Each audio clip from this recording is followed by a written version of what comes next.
So let me get this right. Jade Rabbit is sitting as the third most used gun in quick play Crucible game modes, in first in competitive PvP. And believe me, I'm not taken back by this because I don't like the weapon. I've always been a big Jade Rabbit advocate. But the last time I checked up on this weapon, it was sitting down around 75 or 80 in the usage charts. And yeah, 150 RPM scout rifles did receive a small damage buff in the Crucible. Jade Rabbit did come out on the favorable side of some sandbox tuning, and Eternity was the Trials map this past weekend, which is scout rifle friendly.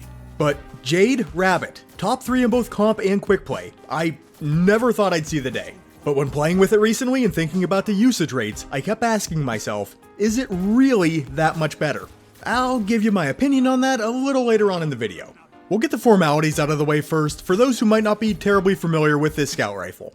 Starting out with the stats and perks.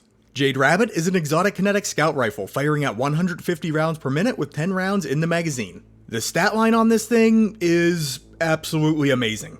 Pulling in the full set of numbers from light.gg, we can see that we have exceptionally high marks in range and the catalyst boosted stability. The aim assist stat comes in at a very forgiving 80 with a maxed out recoil direction stat at 100. And while the handling is on the lower end, even for the high impact archetype, the reload speed is ahead of the curve, and the base airborne effectiveness stat at 29 is pretty strong. The intrinsic trait on this weapon is Fate of All Fools. Chain body shots to gain bonus damage on your next precision shot and return ammo to the magazine. And while there is no true exotic perk on this weapon, we do have high caliber rounds and Zen Moment. If you've yet to acquire Jade Rabbit, it is simply a random drop, or could be purchased from Xur if he happens to bring it on a given week.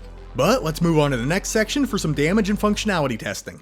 And full disclosure, I'm not going to get too deep into things regarding PvE.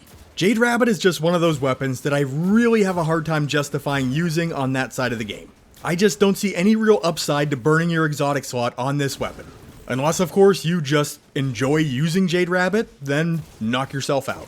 But we might as well have a look at the damage and the Fate of All Fools functionality. But as always, do keep in mind, PvE damage numbers are variable and will change depending on content scaling or enemy tier. This is why I try to keep all of my testing in the Conflux Lost sector on Nessus versus Carl the Colossus, to keep these damage numbers consistent and comparable from video to video.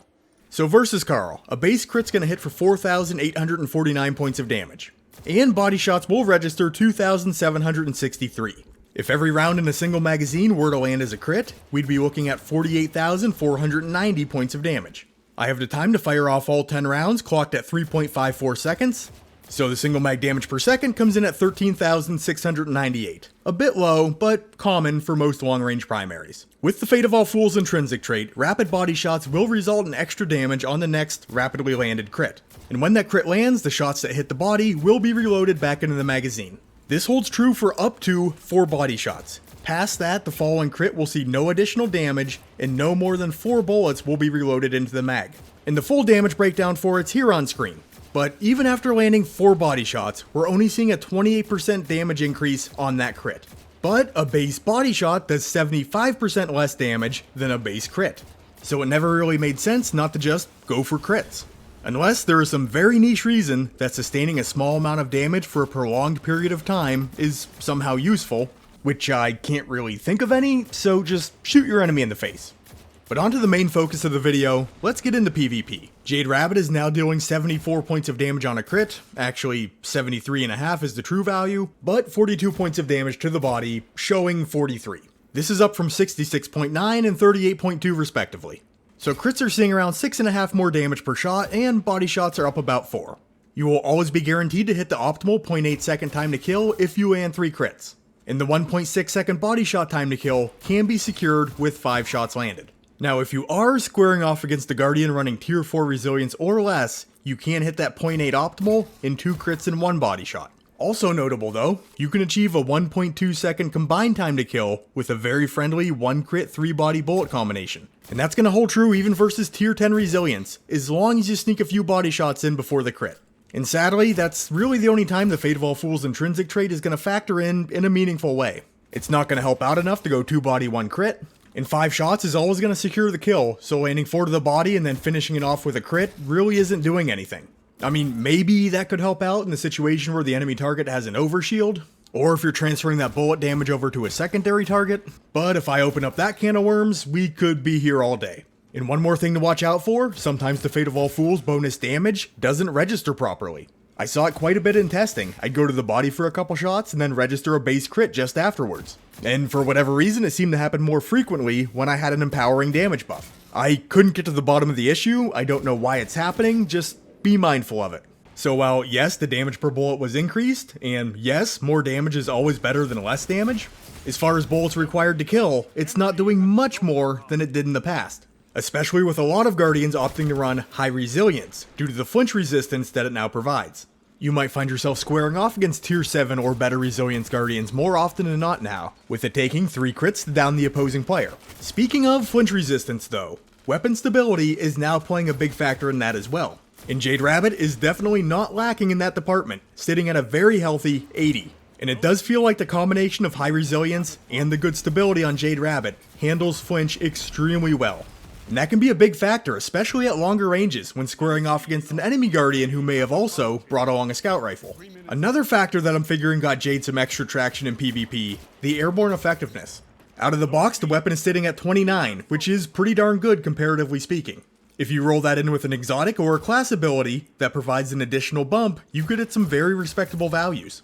And recently, Bungie also tweaked the general parameters for airborne effectiveness to make it less punishing overall in its accuracy and aim assist penalties, especially for primary weapons. So Jade saw a damage improvement, helps mitigate flinch, and can be pretty decent in the air.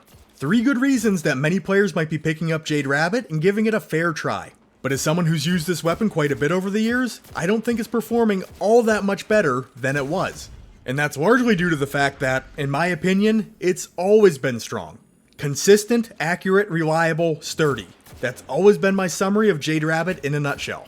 It's not flashy, it doesn't feel exotic by any means, but it's a workhorse weapon that only requires moderately good aim to be effective in PvP because of its incredible stat line. At longer ranges, bullets just land. I mean, they're gonna grab targets for you. If your reticle's just somewhere in the general vicinity of an enemy player, you're gonna land that shot.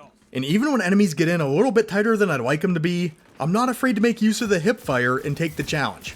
Now, in most cases, on paper, I'm probably behind in the gunfight before it even starts, because this still is a scout rifle. But, I mean, the hip fire does feel pretty reliable. I can peek shoot, I'm confident throwing in a jump, and I do have that 0.8 second time to kill on my side. I'm only 3 shots away from winning that duel. Now, this is not an ideal scenario for Jade Rabbit, but I have enough faith in the weapon that swapping off or turning tail and running don't feel like my only options. So in my opinion, Jade Rabbit has always been a pretty good pick for PvP that did get marginally better. And even though I don't feel like these changes provided a massive improvement to the gun, I'm glad they got the spotlight on it, and I'm glad that they enticed some players to give it a shot. It always felt to me like Jade Rabbit had that, ew, scout rifle stigma attached to it. But players are waking up to the fact that this is a good gun.